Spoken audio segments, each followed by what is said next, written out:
Angela, would you like to try out our new bath? I already heated it up this morning, and we can enjoy some more delicious homemade wine. Unfortunately, we ended up drinking more than 2 bottles. As the conversation progressed, it became more and more frank. After drinking wine, I wanted to talk a lot.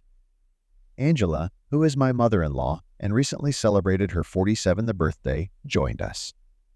We began discussing the meaning of life and family, considering her husband passed away over 3 years ago. It was evident that she was not giving up and was actively looking for a partner to fulfill her marital responsibilities. Why do you think marriages are falling apart these days? She asked, not even bothering to listen to the arguments made by my wife Sarah and me.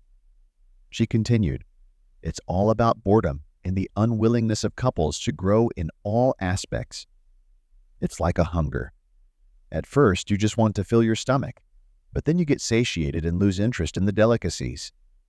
Similarly, after 2 years of marriage, a man starts looking for thrills and desires another woman.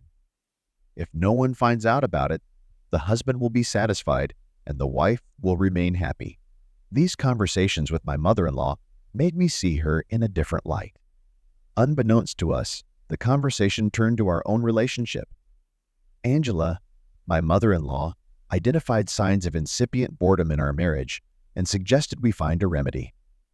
I asked her how, and she said, "Let's go to the bathhouse together. You wash me first, son-in-law, and then your wife." However, my wife Sarah did not want to go to the bathhouse after drinking and preferred to watch TV instead. So it was decided that I would go to the bathhouse with my mother-in-law, me alone. But it was for the best, I thought. As soon as we entered the bathhouse, the pleasant sensations began. My mother-in-law showered me with compliments, praising me for being a handsome son-in-law. Then she suggested that I lie down first while she washed me. Wrapped in the moisture of the steam room, I followed her instructions and lay down. My mother-in-law began by running the washcloth over my back a few times, gradually intensifying the motions. After a while, she handed me the washcloth and said, "Go ahead, son-in-law, wash my back. Just don't disappoint me casting a strange look at me."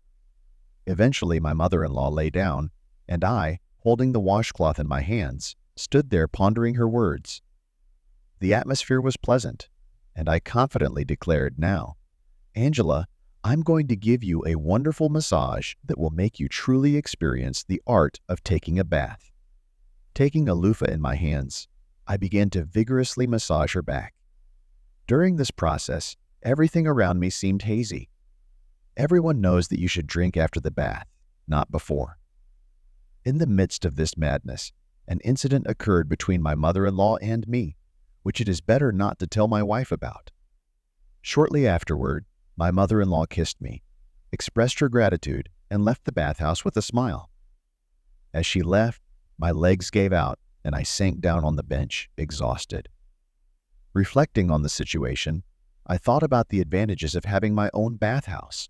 However, the thought of how to behave with my mother-in-law kept running through my mind.